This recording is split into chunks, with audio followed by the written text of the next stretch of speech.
اپنے بہترین وقت کو نماز میں وقف کرو، کیونکہ تمہارے سب کام تمہاری نماز کے بعد قبول ہوں گے۔ جب تمہاری مشکلات حد سے بڑھنے لگے تو سمجھ لو اللہ تمہیں کوئی بلند مقام دینے والا ہے۔ کبھی کسی کو دکھ مت دو، کیونکہ معافی مانگ لینے پر بھی دل میں درد باقی رہتا ہے، جس طرح دیوار میں سے کیل نکالنے پر سراغ باقی رہتا ہے۔ حضرت علی رضی اللہ تعالیٰ عنہ سے کسی نے پوچھا، اگر کوئی اپنا ہمیں بھول جائے تو کیا کیا جائے؟ شیر خدا نے فرمایا، اب کوئی اپنا ہو تو وہ کبھی نہیں بھولتا، اور جو بھول جائے وہ اپنا نہیں۔ جب تم دنیا کی مفلسی سے تنگ آ جاؤ اور رزق کا کوئی راستہ نہ نکلے تو صدقہ دے کر اللہ سے تجارت کر لیا کرو۔ اگر کوئی تم کو صرف اپنی ضرورت کے وقت یاد کرتا ہے تو پریشان مت ہونا، بلکہ فخر کرنا، اس کو اندھیروں میں روشنی کی ضرورت ہے اور وہ تم ہو۔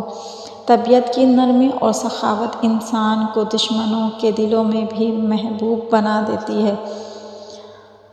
کیسے پتہ چلے گا کون کتنا قیمتی ہے؟ فرمایا، جس میں جتنا زیادہ احساس وہ اتنا ہی زیادہ قیمتی ہوگا۔ مصیبت کے وقت گھبرا جانا مصیبت سے بڑی مصیبت ہے۔ اپنوں کو ہمیشہ اپنے ہونے کا احساس دلاؤ، ورنہ وقت آپ کے اپنوں کو آپ کے بغیر جینا سکھا دے گا۔ اپنا سر اونچا رکھو کہ تم کسی سے نہیں ڈرتے، لیکن اپنی نگاہیں نیچے رکھو تاکہ پتہ چلے تم ایک باعزت گھرانے سے تعلق رکھتے ہو۔ کسی انسان سے محبت پانا چاہتے ہو تو اس کو بتا دو، کیونکہ زندگی موقع کم اور دھوکہ زیادہ دیتی ہے۔ صرف پیسے کا ہونا رزق نہیں ہے، نیک اولاد، اچھا اخلاق اور مخلص دوست بھی رزق میں شامل ہیں۔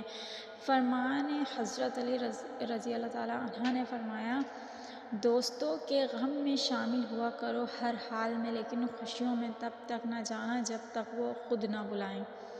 لوگوں سے ان کی عقلوں کے مطابق گفتگو کیا کرو۔